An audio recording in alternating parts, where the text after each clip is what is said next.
Welcome. Thank you for standing by. At this time, all participants are in a listen-only mode. During the question and answer session, you may press star 1 if you would like to ask a question. Today's conference is being recorded. If you have any objections, you may disconnect at this time. I'd now like to turn the meeting over to Mr. Greg Bishak. You may begin. Good afternoon. This is Greg Bishak. I'm the Program Manager of Financial Strategies and Research. I have on the phone two subject matter experts, Fernat Berhanu, who manages the new tax reporting data through CIS, as you know, and also Dave Gelbman, who works with our contractor Creative, who's been doing the hefting of visiting from CIS to AMIS. And that's what the main event of today's meeting is about. Now, there's been a couple of questions, and there seems to have been some confusion about what today's presentation is going to be about. It's going to be about the new markets tax credit reporting. Yesterday, we had the CDFI compliance and performance reporting through AMIS. We discussed it. We'll post yesterday's and today's presentations on the website. The audio recording and the PowerPoints will be posted. So all of the events will be posted online. For those who were got the information that is about CDFI today, we can certainly reach out to them with these postings and give them a preview of what the process is for CDFI reporting. With that, say that before we get into today's presentation, as many know, particularly the new markets tax credits, allocatees and the various trade groups that are associated with them, the accounting firms and so forth. We've been announcing our plan, unfolding our plan for the transition from CIS to AMIS for some time. It will go live September 1. We will be able to, I believe, give some preview of the XML schema before this week is out. Is that correct, Paul? Should be. Okay. By the way, in the room, I should just say that we, Trevor Henry, Virginia McGinnis, and Paul Markovitz from the CDFI Fund are here in the room with me, and we have two subject matter experts online, Fernat Berhanu, Dave Gelbman. With that, I'll just finish. There's a Q&A function that you can send questions as we go along. Generally, what I'd like to do is I'll just take them as they roll in, and we may or may not respond to all of them and come in. Now I'm trying to finish text to people that yesterday's and today's presentations will be posted.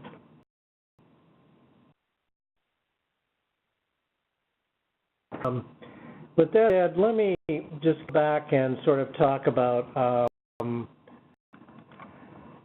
think we're going to make from the transition from CIS to AMIS. Number one, the formal data collection system for compliance and performance monitoring will now be integrated with the life cycle through AMIS system. It's for everything from your certification as a CDE, to your applications, to your allocations, to performance reporting, your closeout reporting, and any compliance communications. All of this will be managed through and within the AMIS environment.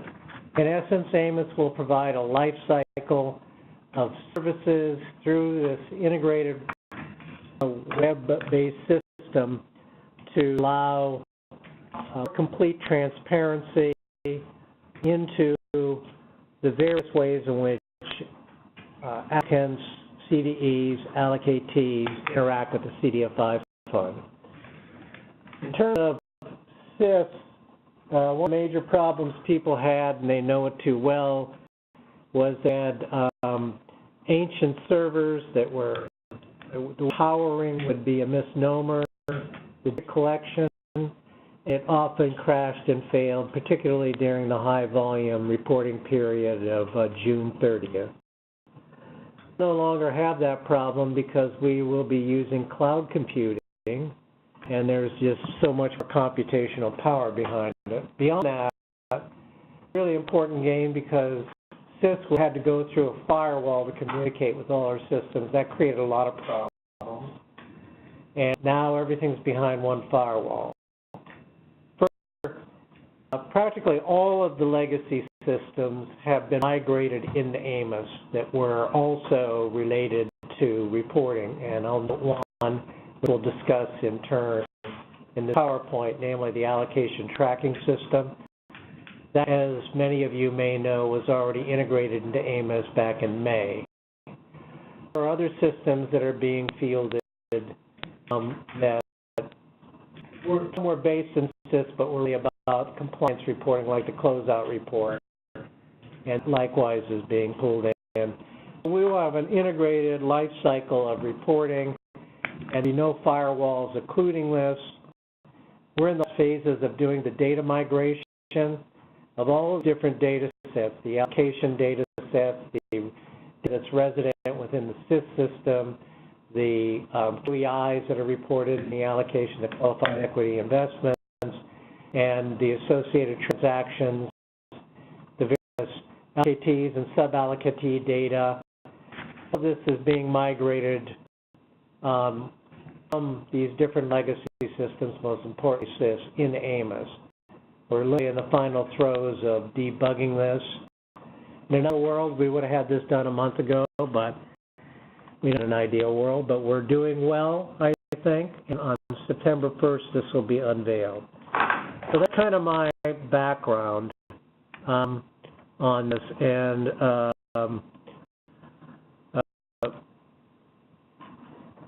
we're going to move on. I'll give you a quick overview of what we're going to discuss today, and what please just feel free to use the Q&A to send questions. I'm not always going to type out a formal response. We'll less recording, rather a recorded response.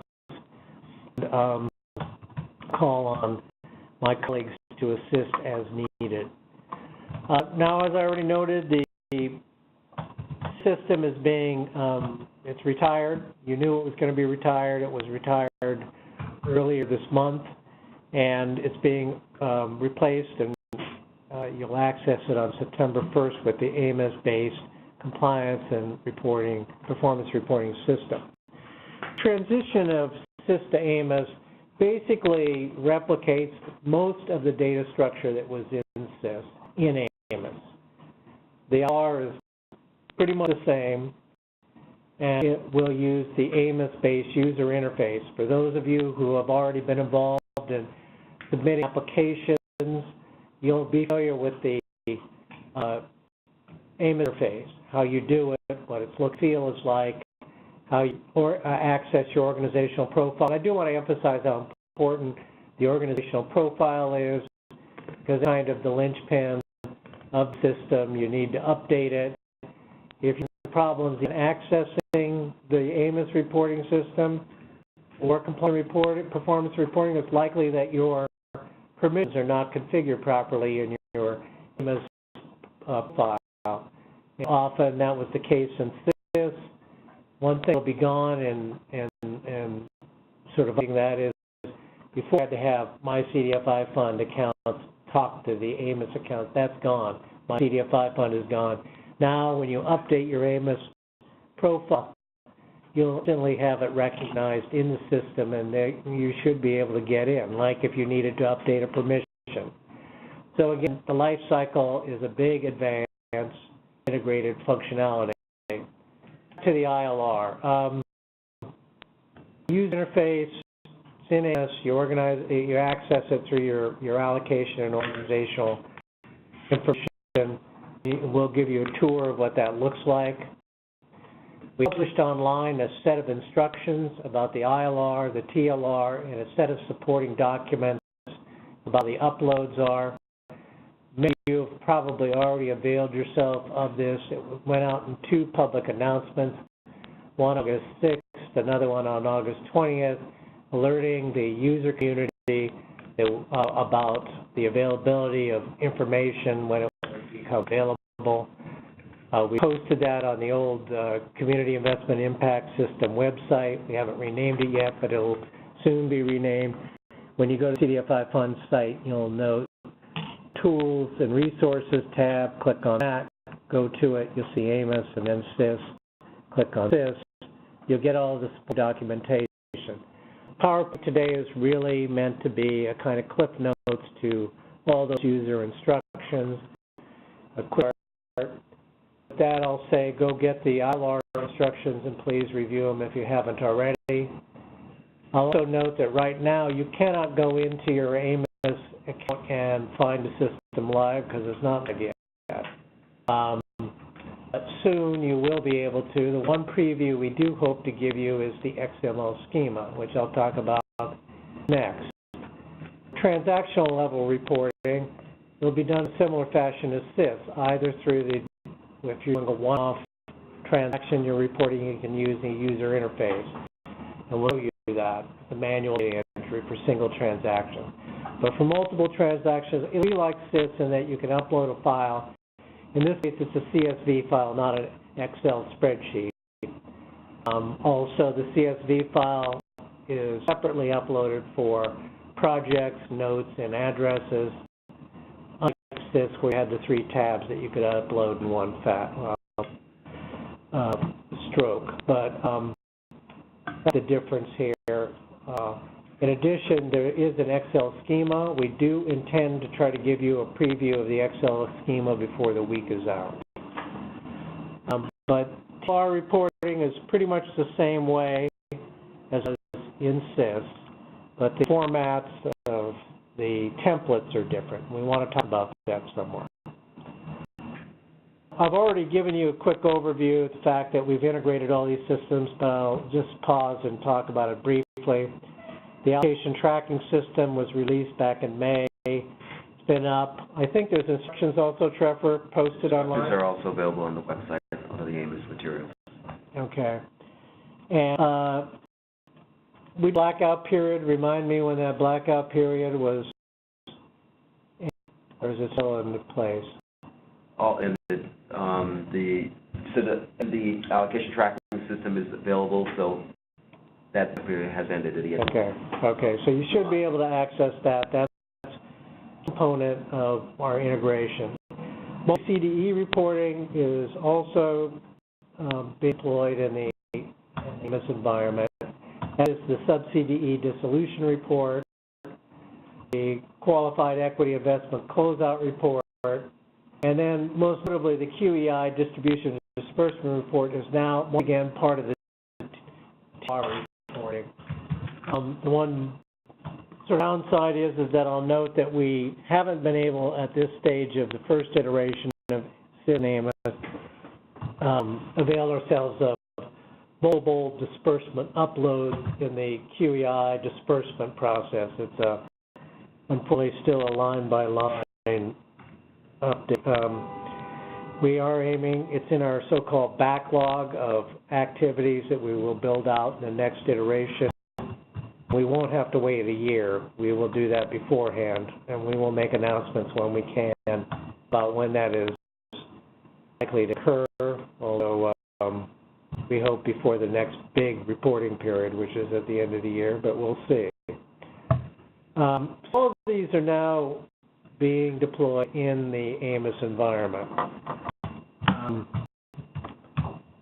So with that as kind of general background, let's focus on the principal changes of CIS to AMIS for CEs.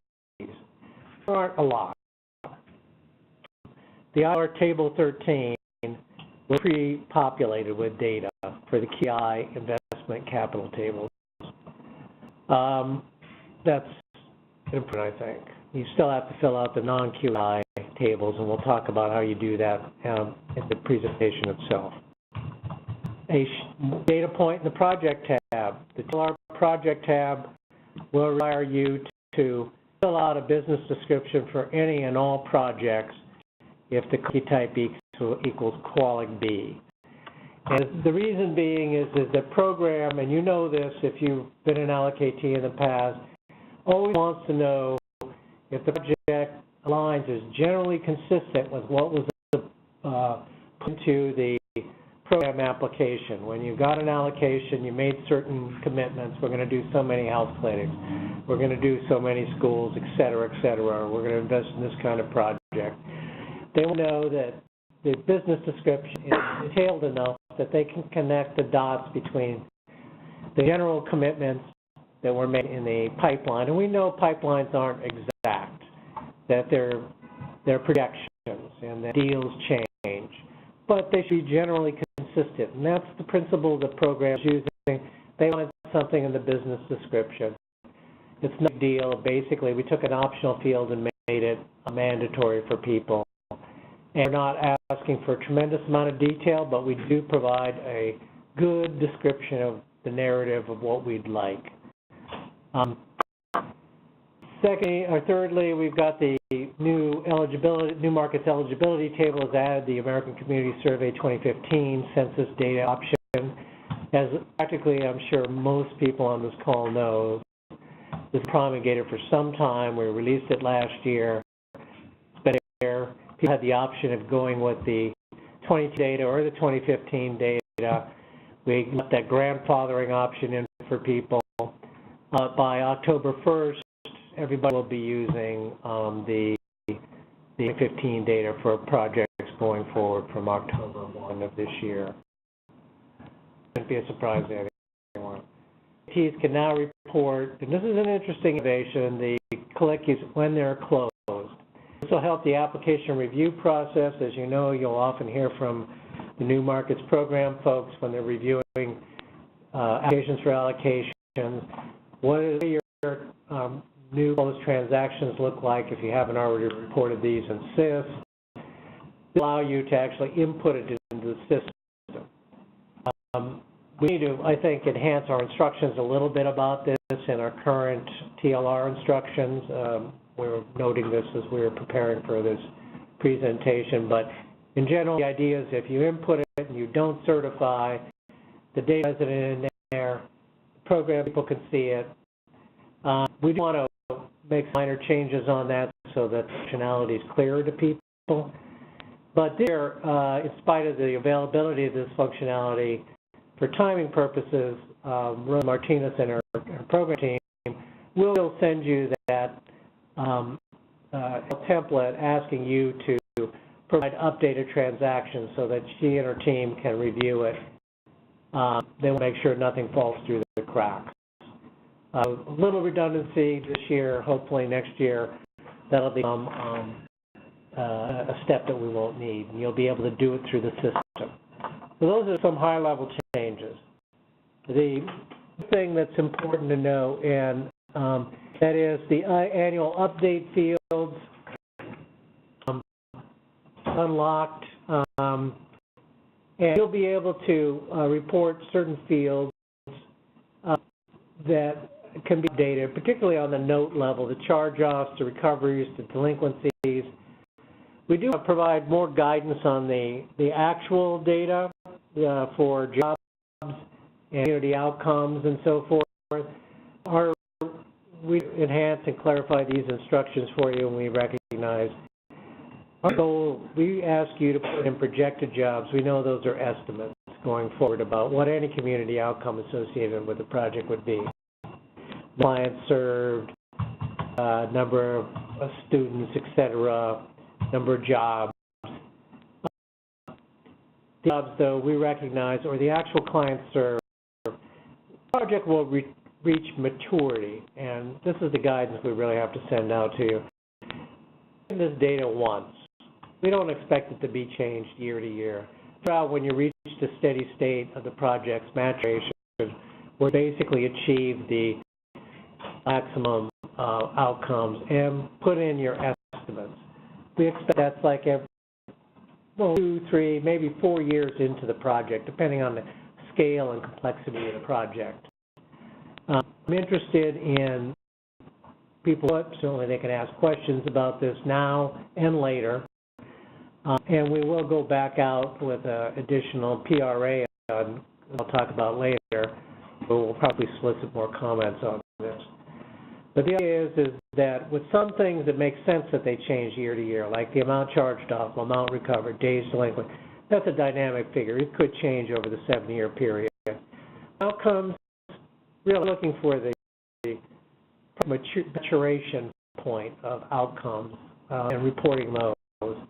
I think Fred and I will probably work on guidance to provide you so that you're clearer about that, but I'll emphasize that today because currently the instructions aren't abundantly clear.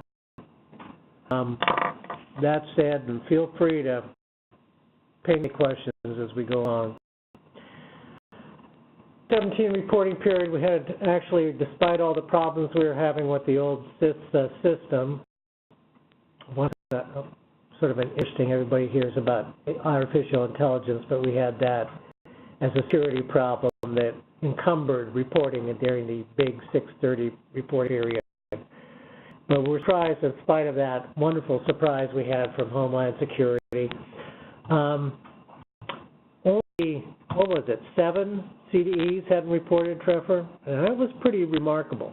I know we left the window open longer for that to happen, and we worked very closely, CCMA and FS&R and IT, to people get through the reporting period. But you guys did a great job, and frankly, the industry does a great job. Have a lot, but there are, several that need to get their 17 reports in. We've asked them, CCME has reached out to them. I know they've talked to everyone. Asked them to submit it and attach to their org profile what they attempted to submit in CIS. We're going to review that and get back to the CDE and give them advice about how they can be the first to use the new AMIS functionality to upload the late reports into AMIS. And we'll talk about that with them on one-offs, but that's how we're handling the one-offs.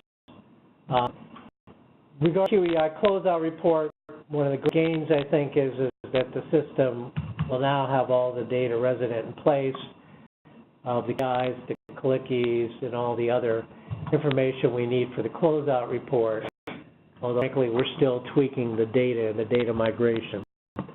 With that, you should be able to do the report. I know it was very difficult for people, and I know we work with Trevor on this. I don't know if you want to say anything about it, Trevor, with the closeout report. Yeah, so we're hoping that as we collect data and the system, everything's migrated to AMIS, we have a better sense of what the data looks like, and see who are missing reports. And then at that point, we'll sort of assess how best to collect the reports that were outstanding in the 2017 year. Okay. And I know a lot of people were real and went in and the 2 earlier years and actually submitted data. It's interesting to look at the legacy data and what did happen and what didn't happen, but we think that now with the integrated system, it's going to be much better. So that is background. I'm going to turn to how the interface works and looks for each of the reports. And right here, we're really looking at the institutional level report, which is the AMIS interface. You get into your AMIS account, you click on your organizational tab, and you select the ILR in organizational tab, and then begin your process. It's definitely, to what the ILR user interface was in CIS. I think it's improved. Those who've done the application are used to the look and feel of the AMIS environment. It's like that. We'll show you some screenshots as we go along. But since you want to get your company name, your org name, then click on the ILR tab here, and then you select the ILR, and then you fill it out, and you can upload it. The of it in completing it are really going to be pretty straightforward on the sort of by line data elements. But the ILR tables, where you have a number of responses, they'll have the tier format, for instance, with a non-QEI investment capital table. You will create the table and complete it row by row. They'll click on that from their ILR, which will be the user interface. They'll be able to open the ILR table. And the functionality is pretty intuitive. You add rows, you click the new button to add the row. You fill the data fields and labels are fairly clear, very straightforward, very clear. There'll be field names and pick lists to complete the tables, and then when you have the data in, you can save it. There's a back button in there, as will show you the way to edit and modify tables too. Very intuitive. This part of it, I think, should work very easily. You'll be able to sort of save your input. If you're able to save it, you'll get an error message. You'll be able to go in and it will highlight where your errors are, abundantly clear. In case of tables, when you go back and modify, you'll be able to go back and select the edit function to get any changes, then be able to save. You can also go with a back button to move back before you save. You save, then you would have to go back and re-edit it. Also a point of being able to modify the table and delete the table. The delete button is under the action. You could delete rows. You can delete the submission. Correct, right, Dave? If not, until it's certified. yeah. I'm just moving to certification here. We don't want to go through all the functionality on the ILR. I do want to say that the instructions for the ILR, it's online, it's very clear. There's lots more screenshots. This is meant to be a kind of high-level summary. But we're done, and presumably if you've been able to sort of save, then there's no errors. They should be ready to certify. And there's a certification function for the ILR and a separate certification function for the DLR. When you get to the certification function, if you saved, everything should be good. And when you hit the certification button, by the way, let's see, I think this next slide, certification statement, it isn't all scary like the old certification statement that had all these warrants and everything else that had to be in there. Legal did a nice job boiling this down. It's pretty straightforward to give us assurance about the validity of the data, and basically you've abided by your allocation agreement, and you certify and submit. It's pretty straightforward. We've tried to make it real clear and easy to do, and we take this burden thing seriously. So LR, you completed. Let's turn to the CDE TLR, and this basically shows you how you do a line-by-line manual entry. We'll turn after that to the mobile record entries with the CSV and XML. But let's just sort of familiarize yourself. Let's say you just had one line to do.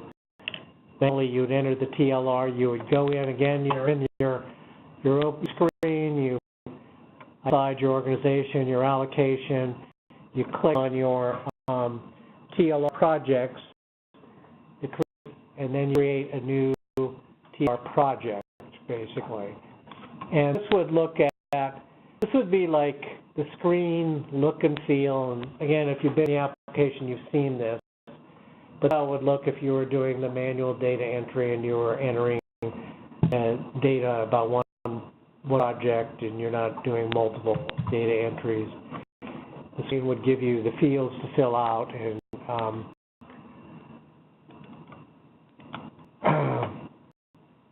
with the notes, you would go back for manual, you'd click on the new TLR notes button, the ribbon there. You generate create new note. You would fill out the loan source information, can fill out the data points listed in the guide, and then you'd save it. And sort of look at the screen. This one's not as clear as the previous one. I apologize for that, but it gives you a general idea.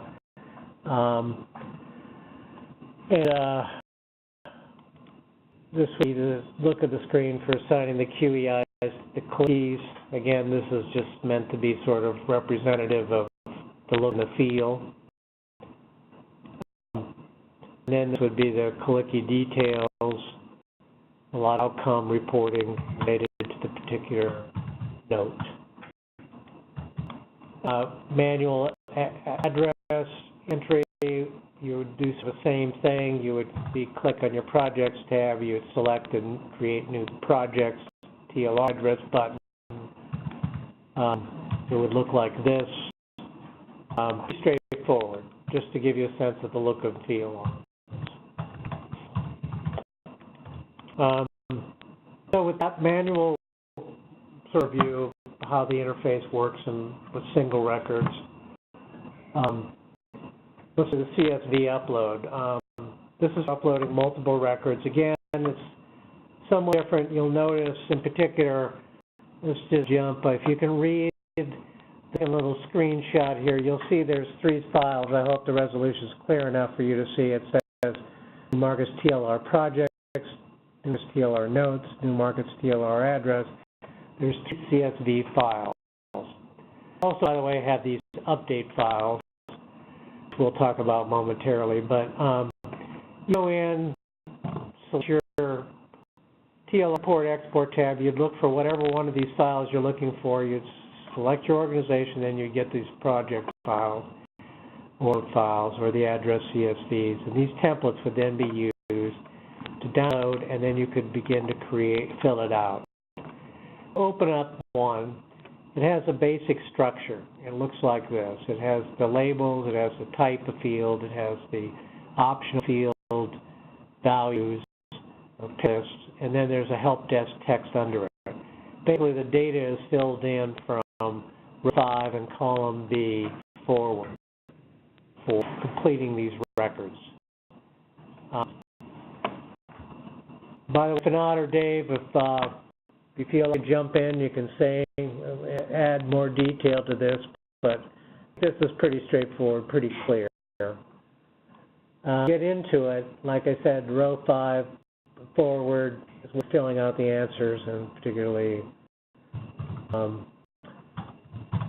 you'll select, again, the relevant tab to import the data. You choose the file, and then you upload it. So we've done the full circuit, the download, the template, filling it out, then you're going to import, you choose the file, and you upload it. It's pretty straightforward, although probably learning how to do it, we recognize that there's going to be errors, of course. And this is a learning curve, both the format, nature of the CSV files, and then the error corrections. There's going to be a learning curve here, and a lot of people have questions about it.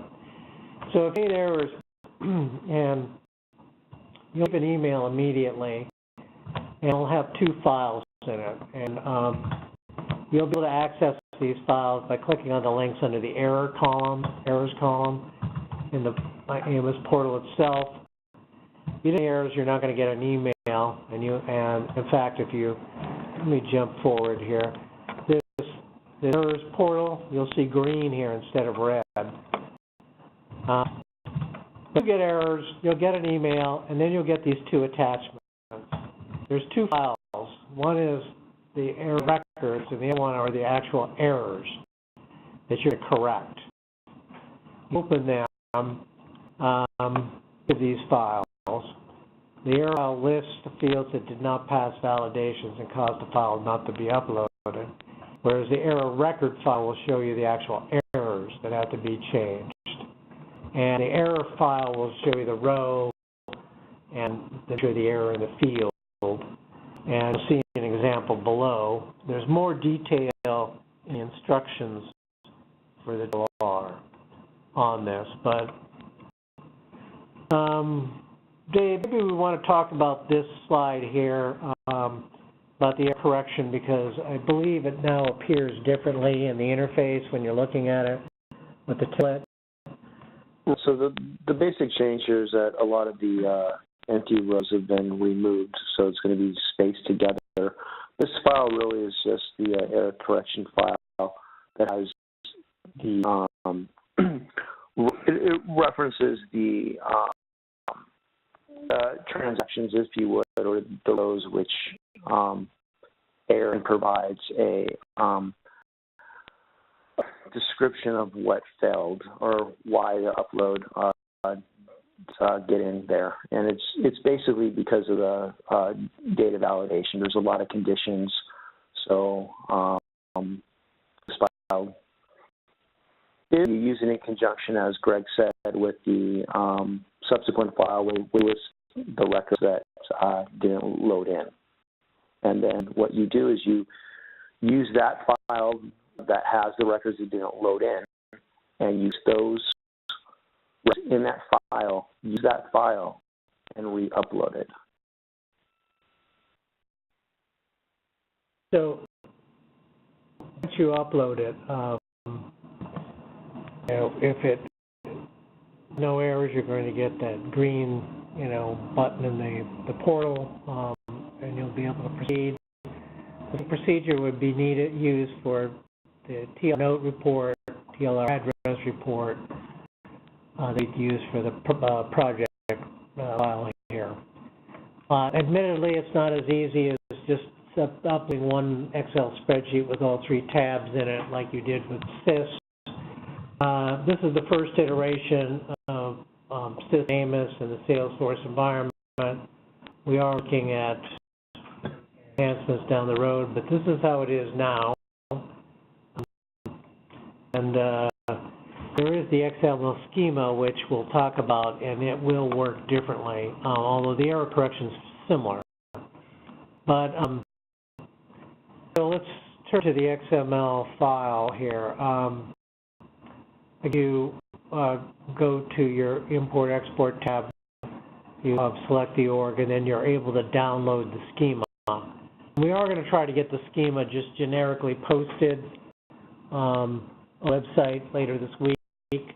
However, this time you would have to go into the system is not yet open, so it's kind of a catch-22. But the schema will allow you to do mass uploads. It has a little bit more flexibility than the CSV. You know, the error correction takes place and being able to re-upload the whole file.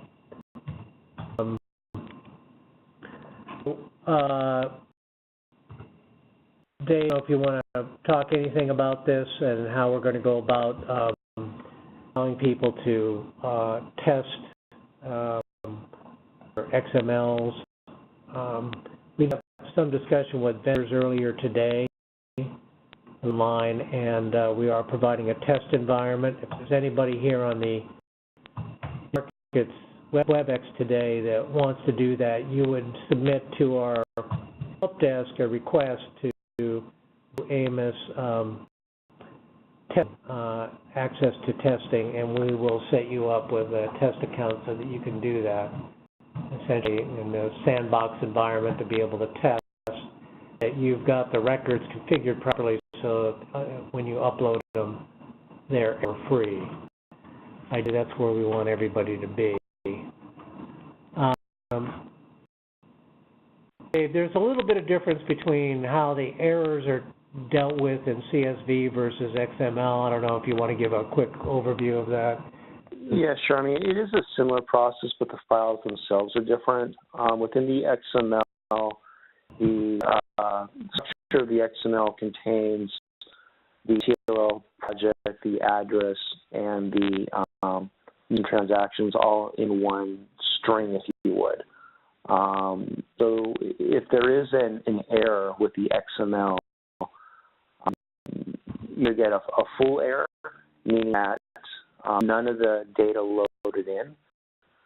Well, I'll say none of the data, but I want to say that complete word didn't load in.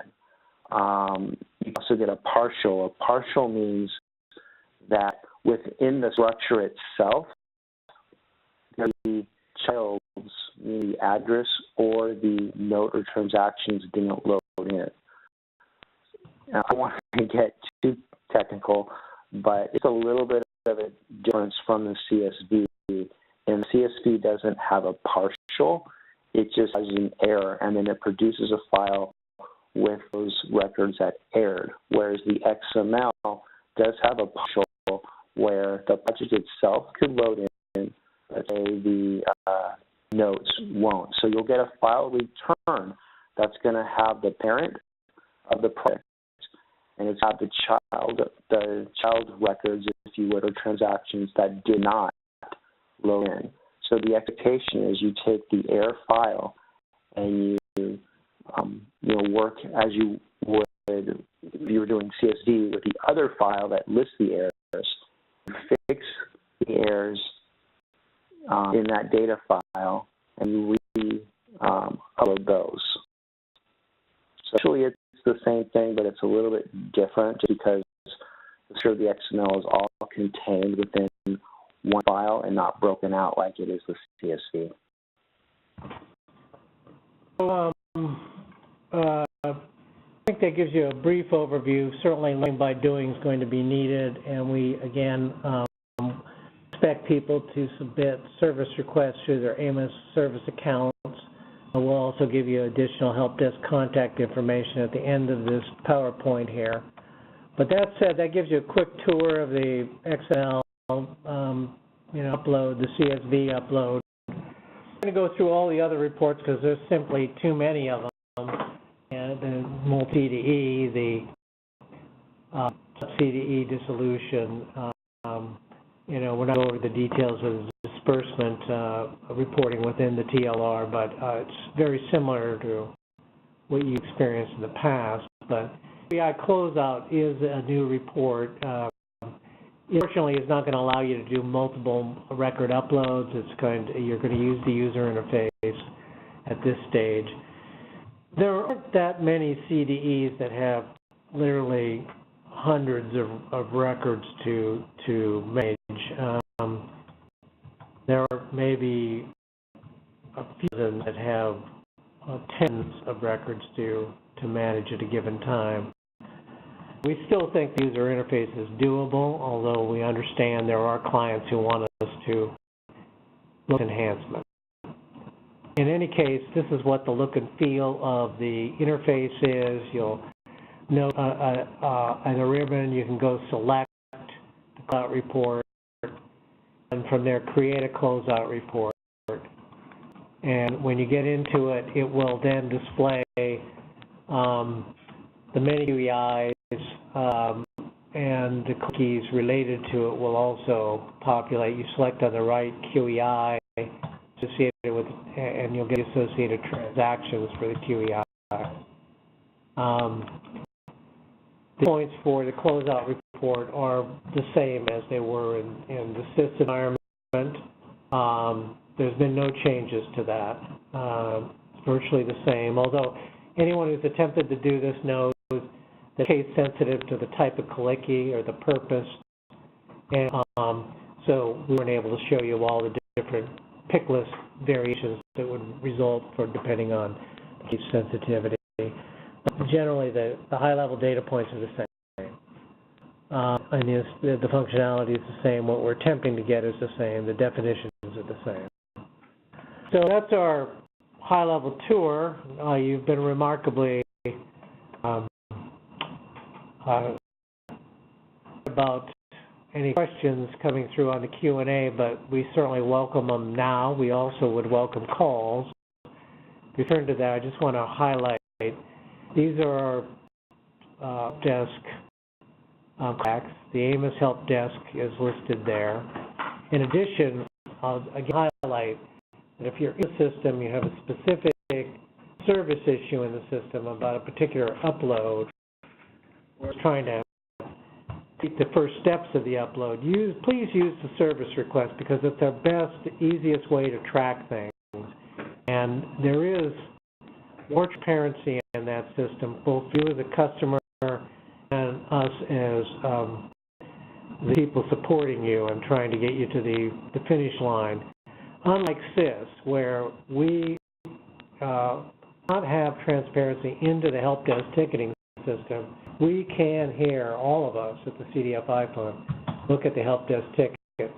We have transparency, and you as a client can also see, well, what's happened with my ticket? And you can re-ping us about it. So there's that virtue of the service request. And sometimes you may think that it's still not moving fast enough, but we also reorganizing our help desk management system internally. I think we are doing better.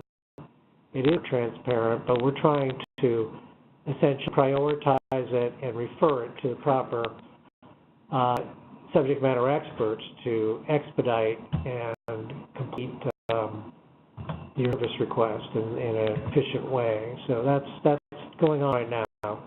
Particular compliance problems, or let's say you have about the data validation or something about the definition of the term, certainly you can direct it to CDFI Fund Help Desk for compliance unit, business unit, or FNR.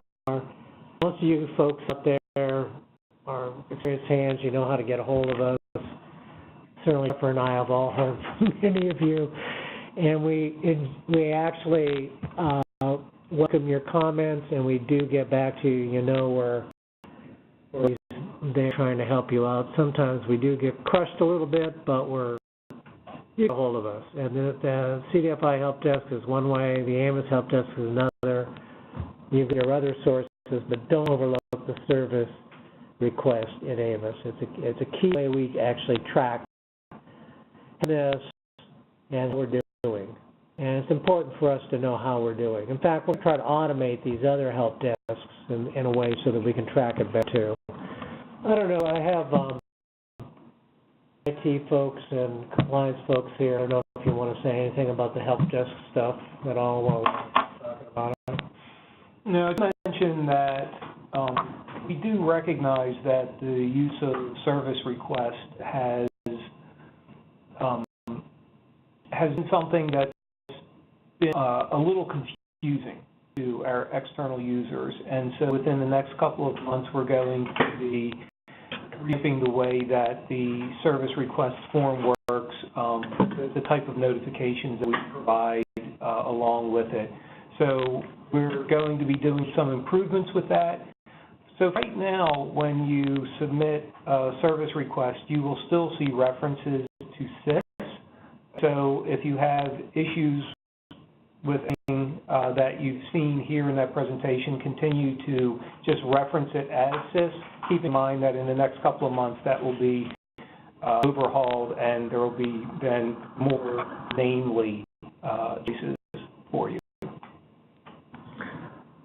So, I don't know if there's any other comments on that. I do want to take some of the questions that have come in, and then we can also turn to the phone.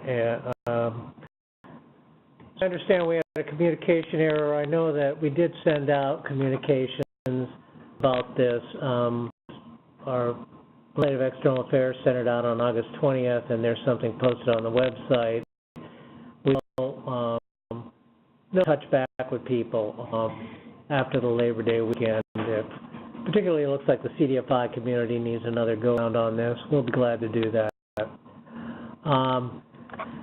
Any suggested browser restrictions that still apply to users?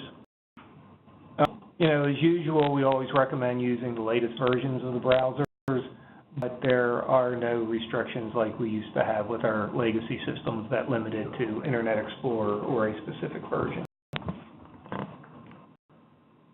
We've got one here about the annual updates and comparables for characteristics of loans. Are those expected to be updated? Treffer and Fanad. Fanad. So could you say that time? Okay, regarding the annual updates for TLR data, what about fields related to comparables for the characteristics of loans? Will those be expected to be updated? No, those are not annual update fields. Only they expect to change from year to year. No, no comparables.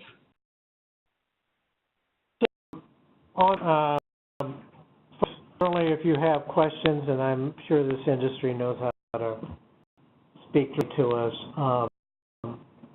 raises any particular concerns in terms of how you think this financing is managed, do let us know, but that's the current structure we have in place. As far as the instructions and guidance for the ILR, again, it can be found on the CDFI Fund website. You go to Tools, you click on that, you'll see an AMIS button and Assist button. Click on the Assist button. It'll take you to the new post-SIS instructions. The new ILR guidance will be there. Back to the first document you come to. Sorry about the communication about CDFI and new markets. I think the confusion really stems from the August 6th communication, because I know the 20th was clear about that. Irene asks, are the CSV download files pre-populated with previous year data, or are they blank?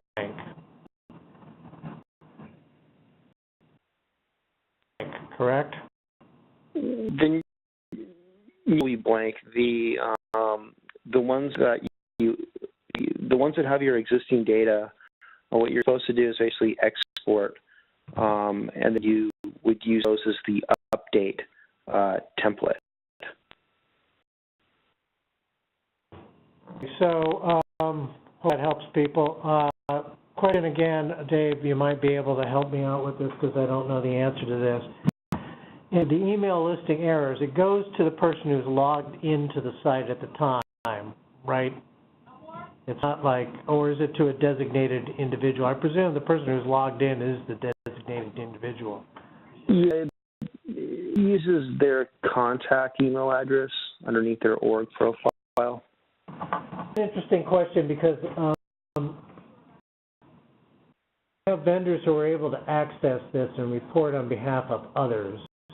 Are they be able to see the error message? They're logged in. Okay, they are. Okay. Yeah, so it's a login person. That's what I meant to say. It just uses their email address on their contact record. Okay. Will the user be able to view or print a PDF of the ILR as they go along? They often share drafts of the ILR with program management field. Any thoughts on that, Dave? I thought right now, we do have that requirement to build any such report, if you would. Okay. Well, interesting requirement. I know CIS did have that capability. So that's a useful comment. Thank you, Matthew. We take it into consideration. Will you still be able to export the prior year's certified TLR and import the current year as a starting point, or will there be need for significant form changes? This comes from Kyle Armstrong. People may be thinking that they could take their current TLR from CIS and do this, but I don't think you can. I think you would have to edit it to drop in and align it properly. Isn't that right, Dave? Our expectation is that you use the files that are in AMIS, and for all the existing TLRs that require updates, you use the update templates, and that would basically export out the existing data. And then you modify that file, and then you import that in. The thing that's new, it doesn't currently exist in the TLR, it's a new transaction, a new project. That's when you would use the new templates, fill those out, and then import those in. Okay, it helps, but certainly follow up with further questions if you need clarification. Regarding the... Can we go back to that PDF report? Yeah, sure.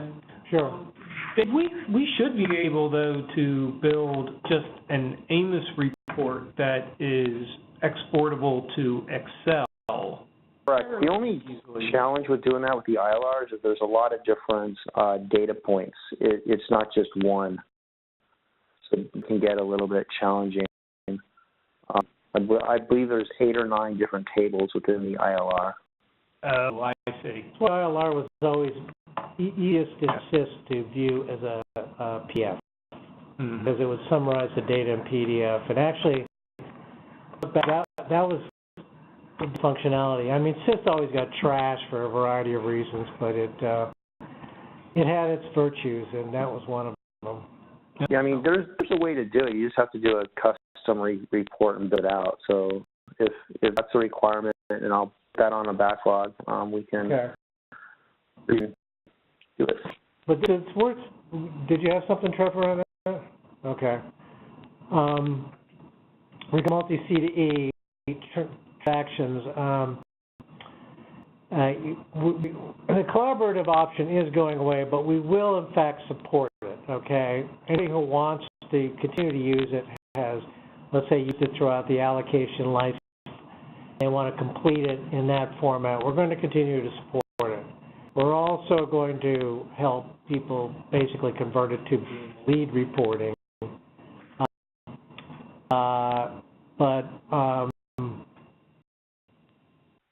The ongoing need for collaboration. But the main reason we have decided to end the collaborative was because it was very popular. Data was inconsistent. We had Summit look at the data, and they said that it didn't seem to essentially have the internal consistency that the lead reporting did. So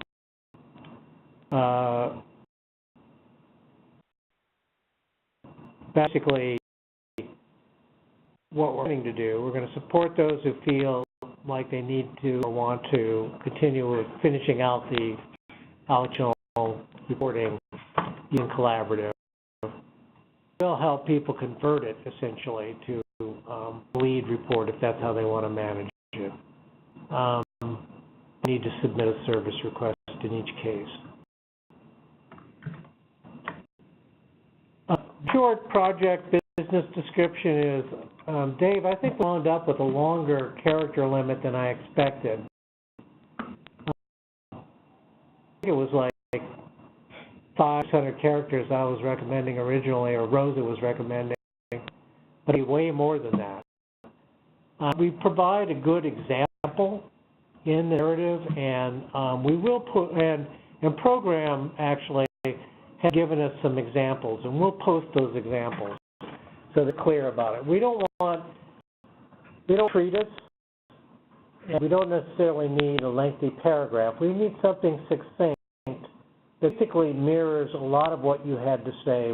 For instance, if you were submitting your application for an allocation, you say, I'm going to do 12 health clinics. Well, this is one of the 12 health clinics I originally thought I was doing, and it's located in the area that I said it was, and has the following services, whatever. I mean, that's kind of what Rosa and her team were looking for. And we're, I believe we've got more character length there. I can't see this right now looking at this.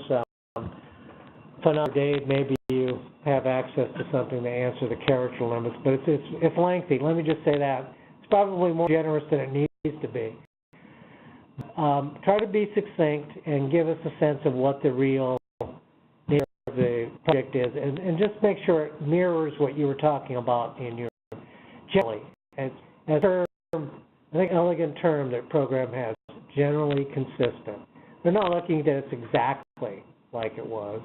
It's going to be really consistent.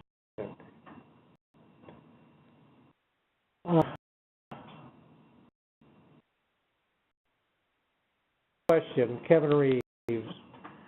I missed this, but we'll need to upload all currently active project notes and addresses with this year's TLR. Will those be transferred from CIS so that we only need to upload new projects?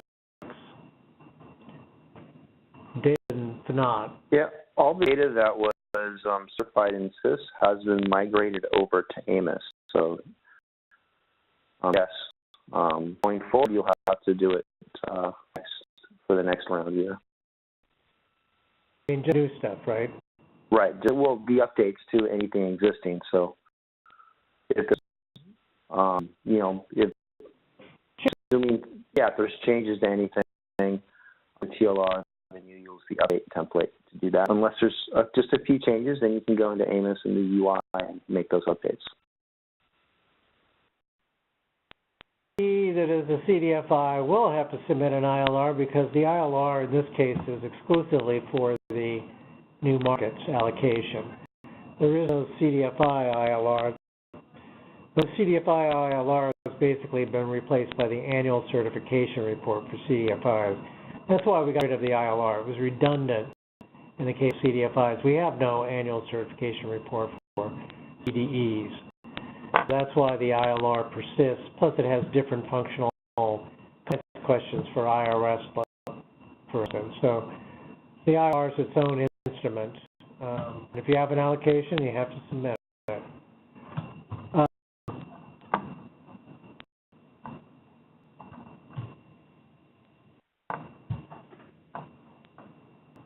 Okay. There's a question about the collaborative project. Let me mull that one. Do you want to talk about the sub-allocation functionality at all? Yeah. So as we previously stated, the functionality of ATS has been migrated into the allocation into AMIS. So if you're doing sub-allocations, you're actually doing it from the allocations page.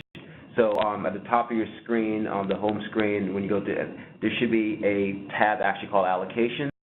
And within that section, there will be a listing of the enjoined subsidiary CDEs. So you'll select that particular subsidiary CDE and make the allocations transfers as you did in the old system. I should add that same section also will be used for reporting any dissolved sub-CDEs. So in the past, you had a separate section to do it. You actually go back to that same object where the sub-CDEs are enjoined, and there's actually a button that's labeled inactive, and actually use that process to report the dissolution of a particular sub-CDE. Good. So the multi-CDE approach is basically the same, the way the lead is done. I think the interface is much clearer in the AMIS environment about what the lead CDE is filling in, and people can sort of access and see that data better than they did in CIF. Collaborative approach, we will still support it. I think we do still need to provide a little bit more guidance on that, Dave. We will follow up to do that. But basically, the functionality is the same, and we will support it.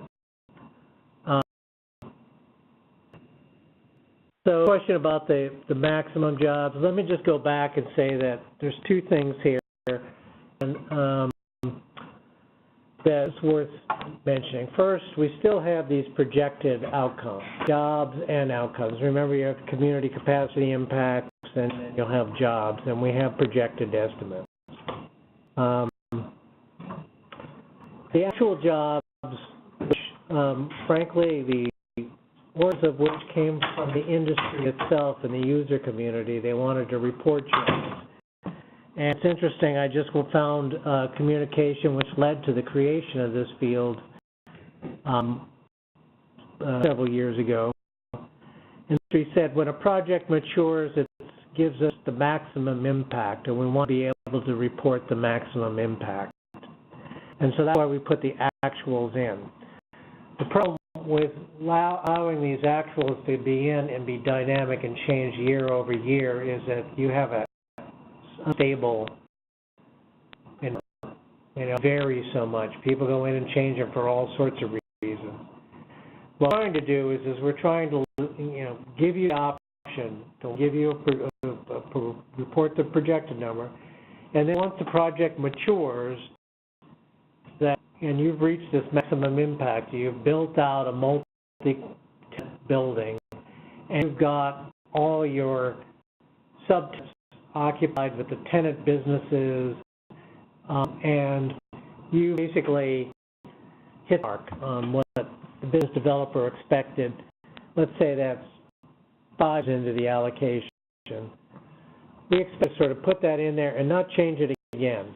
We frankly would prefer that it doesn't change, that you give us your maximum estimated jobs, clients served, etc., as opposed to having it change year by year, because you can imagine the coalition, they look at numbers and they use our numbers.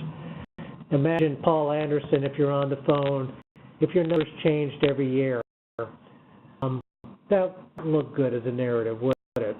And that's the challenge we're up against when people are constantly updating these things. Fanat looks at these numbers, and when they churn, it's difficult to analyze and summarize and present and demonstrate the incremental growth as opposed to dynamic fluctuations. That's the challenge we have, and I do know that we need to provide you with sort of clear-cut guidance, and we will. But that's intent here. I hope that helps, but certainly get back to us. We're trying to get a data collection system that minimizes burden, maximizes data quality, and doesn't require constant updates. And if you have recommendations, please, we're all ears. That's our aim there. Okay, let's see. For 2017 automatically loaded into the system when it goes live. They have to start new with their reporting on changes, correct? Well, if they did it in CIS and they certified it, it goes over in this, right? Right. But what reporting is the changes and additional transactions, right? Right. For, I would say, I mean, assuming that for 17 round everything was done in CIS, it's certified in CIS, it's migrated over to AMIS going forward in the next reporting period, then there might be, I mean, if there's allocation, maybe they have to do projects. If anything that needs to be updated as part of their existing, then they'll do that in AMIS on the year-over-year changes. This is like the money question that Chad Hilbre is asking. I'm able to retrieve the Excel downloads of prior year submissions. And the answer is no, right? Excel downloads? No, the Excel. That's what people are seeking. And I don't think they can do that.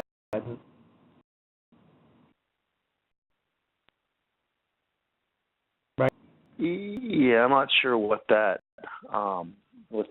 refers to, really. So, just to confirm, so they, as someone who submitted 2017 information, they will be able to, in essence, view that information in the AMIS environment through under the downloads, right? Correct. They'll be able to go in the application and view their profile and view the previous year reports. They're all going to be in AMIS. Hey, download that, edit it, and use it to re-upload. That's the question. So that's really the process here. Is that that's why we have the update files. The update CSVs are to be used to basically. When you click on them, it will export the data in previous years and use those. But the project, I mean, the allocation still needs to be active. It's not going to go, 10 years back, unless, of course, it's still active 10 years ago. But that's the concept. So the concept is you use the update CSVs to basically export all the current projects and address transactions, and use the files to make updates and re-import them. Update files don't include all the data fields, correct? It's no, correct. They only include, that's a very good point, Fanat. They only do include those fields that are basically year-over-year fields. So there's a subset of the fields in the update as opposed to the template, if you will. So I guess to answer the question, you're not going to be able to export all the data, just the data that is contained within those CSVs. I mean, there's a need going forward to create additional reports I discussed previously for the ILR, then we can take those requests and we can build out capabilities so that you could export all your previous data. Okay. That's a good question. Go ahead, Fanat. Sorry. Can I just add that there is really the same need as in CIS to download everything, make changes, and upload because the majority of the data points you only report once. And it's the handful of data points that you repeatedly update every year as long as the transaction is active. So there's the same need to download everything and then re-upload everything because you don't need all the information again. We already have it once. The point is we're trying to minimize burden for you and also to managing a system that's like, constantly repeating the same data point again. It makes no sense. So we attempted to design the structure of this to the up to any given year for your data points. Now, you may look at this and have some comments about the choices we made of the fields need to be updated, and you may have some concerns from two perspectives. Number one, compliance. However, we would not have frozen a field if it was really required for compliance reasons in any kind of annual update. If you've been able to sort of submit and meet the compliance requirements, there's no need for us to have you resubmit it again. Particularly if resubmitting it again is fraud error, and then suddenly you have a false, negative, non-compliance. We wouldn't want that. So, from a compliance point of view, we scrutinized these data fields that we did not in the update template. From a performance field, we also looked at it and said, well, is this going to change year to year in any meaningful way that affect the performance of meeting a performance goal and measure? And if we didn't see that it would, we opted not to include it in the update field.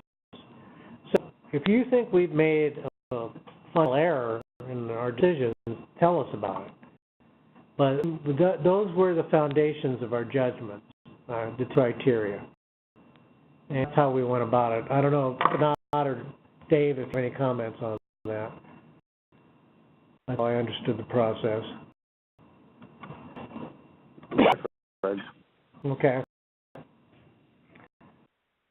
Guidance on how to complete the disbursement report in the disbursement report is now in the ILR itself. The closeout report, there is a separate closeout report guidance too.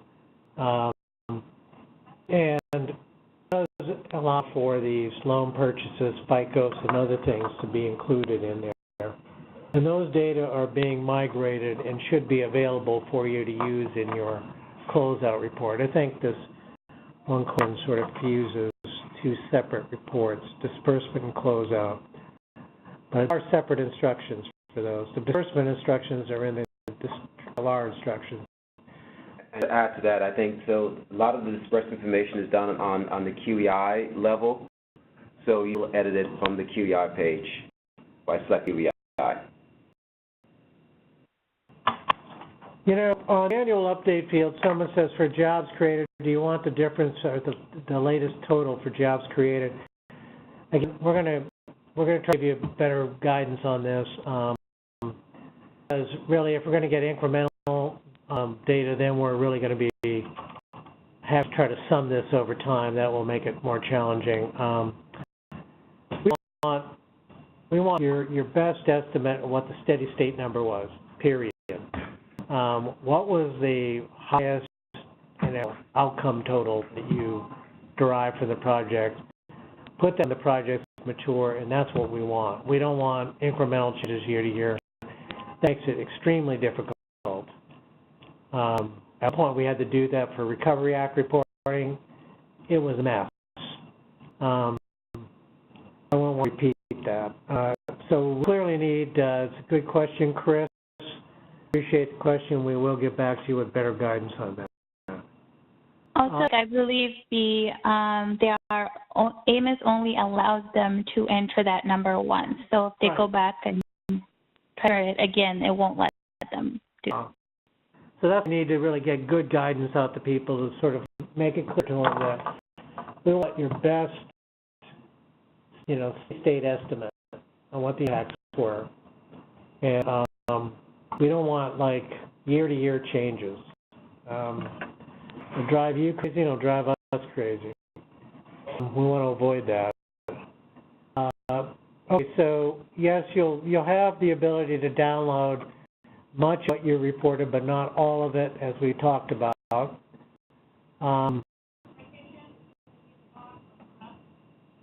We urge to download for clients and investors. Okay, Dave, there's a good question from Chad here about they do services for clients. They'll want to be able to show what they submitted to their clients and what kind of downloads do we have.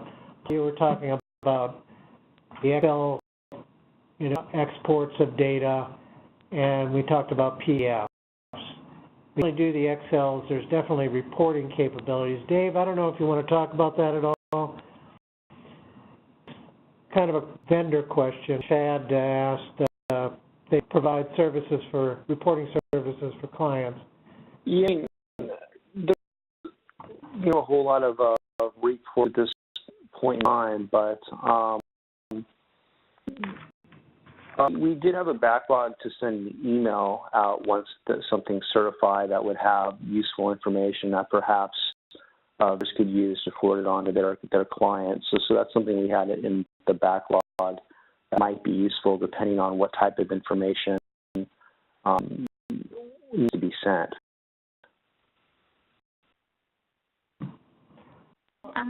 Go ahead.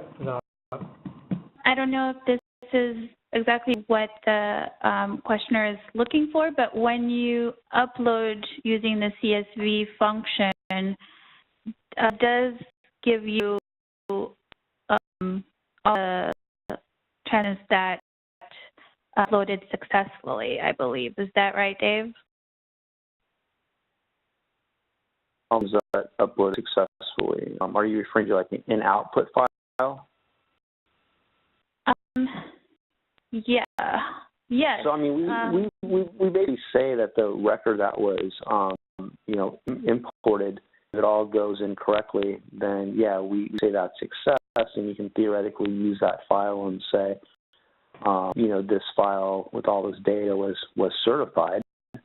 That can definitely be used. If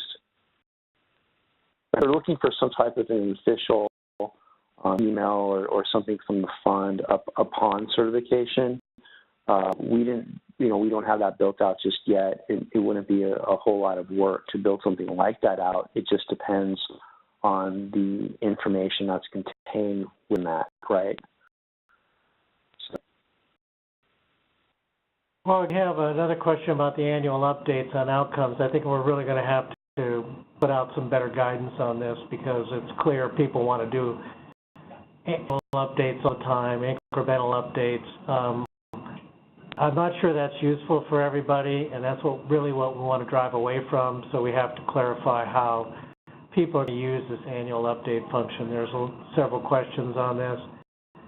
I understand the importance of the question, but we certainly don't want having messy data, and that's what incremental reports would do.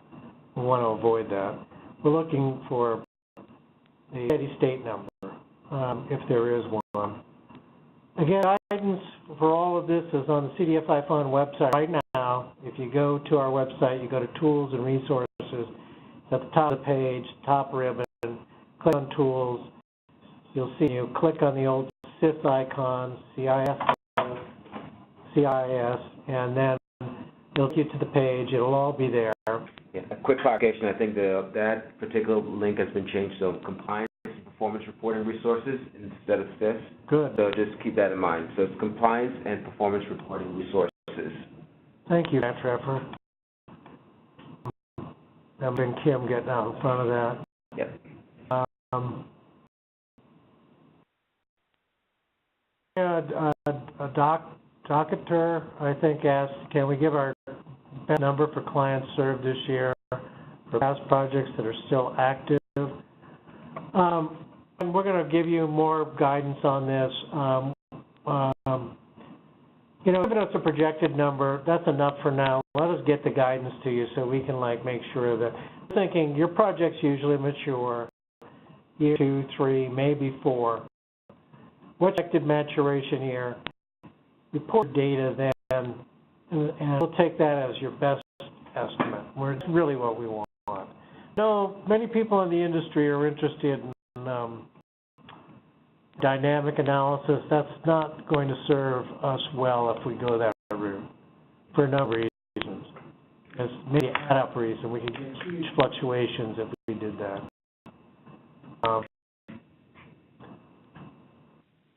Crosswalk. Dave, there's a question from Jesse Greeny about the AMIS crosswalk.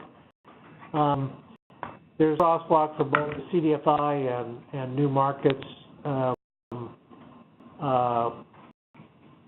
CIS to AMIS. Do you want to talk about that at all? Yeah, we did put together, as Greg just noted, 2 crosswalks for the CDFI, NACA, and the new market programs for the changes. Those are kind of just like a high level of the overall guidance where we just specify some of the specific changes that occurred. So my, I guess, recommendation would be to take a look at those crosswalks to kind of familiarize yourself with that. Probably as first step rather than kind of just take a deep dive into the guidance, because the crosswalk is going to be a little bit more general and more high level and more specific to the changes, really. I don't know if there's anything within the crosswalk that the question was, or the person asking the question had. I can address any specific. Well, they didn't, but we've already identified a few things we want to clarify in that document. That was a sort of high-level discussion to give people a sense of what's changed and what hasn't. But we've already gotten comments and questions, and certainly if you have some, send them to help desk, and also, or you can send them through the service request and write to FS&R, and we'll deal with them. But I think that our is to enhance that document to make it even clearer. But I think it did describe the major changes in detail. There are a couple of missing points. I think there was like one date that was removed. Total square footage was removed. It doesn't appear in the crosswalk. Because we can add up all the other square footage, so why did we ask you to add it up? The system can add it up, so we got rid of it. It's an example of a missing data point in the crosswalk. I think everything else is in there. We might need to clarify the points about the actual outcome measures, and we've got several other questions. I'm sorry, I'm not going to go up and try to answer those again. I see Kim's question here about beneficiaries each year. Again, I think we need to, as an organization, provide you some clear-cut guidance on this. If you have a mistake, though, that you enter something and you want to change it, you can put in a service request and have it open, and we will allow you to redo it. We basically would prefer not to have that here, you know. Okay, regarding downloadable reports, several state new markets tax credit programs require a copy of certified TLRs and ILRs to be submitted with their annual state reporting. It would help us be compliant with our state regulators if we could have access to the data we submitted to the CDFI fund. Good comment, Mary Beth. Appreciate that. That gives us a business reason for doing this reporting. We will get on that. And we'll get back to you about about this other question, as with all these other outcome questions. I think I may have gone through all the questions. If I haven't, feel free to call in. We do have a phone. I think you do.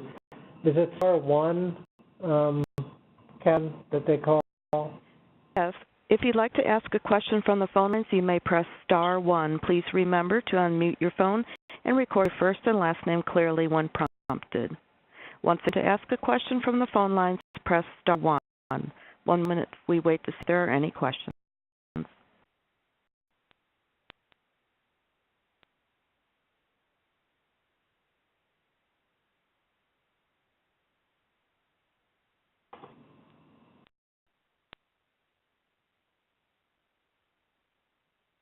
Phone queue at this time. Well, look, I thank everyone on the phone. I still will solicit any kind of Q&As via, see, there's further questions here about the different reports and the QEIs. I think there's two different things going on here. There's the closeout report where we have, and then we have the disbursement report. There are instructions for both. The disbursement report instructions are in the TLR. Closeout report instructions are in the closeout report. And we've taken the disbursement report and we put it back into the TLR like it used to be. I think it'll work better there, like it used to be in CIS. And let's see, what was that? Well, almost 4. About 2 years ago. 2 years ago? It seems like 5 years ago. So we're trying to return it to where it was. We hope it works better. If you have issues with the instructions, you're going to be able to upload new QEIs in it, except in line by line in the interface.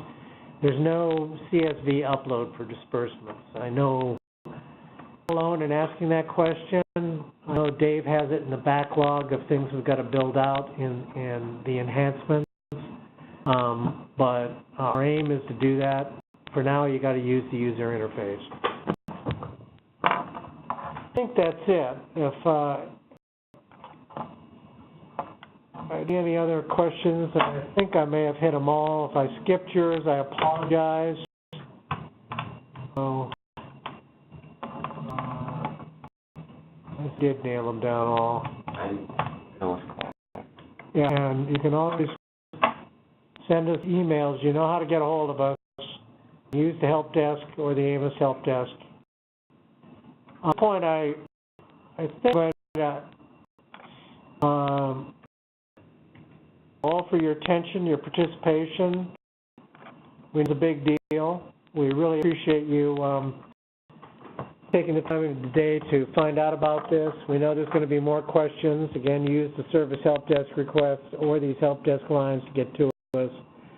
And once we get over this learning curve, that the overall reporting experience and burden will be reduced.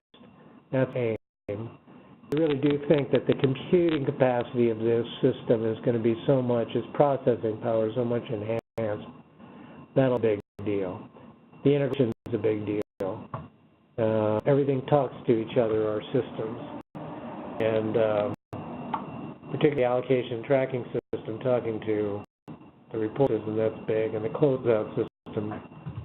So there we hope will go improve efficiencies this new system. So thank you again.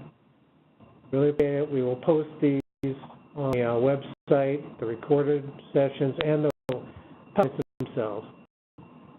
So again, I think I'll turn it over to the operator. Okay. Thank you. Thank you. Concludes today's conference. Participants may now disconnect, and speakers, please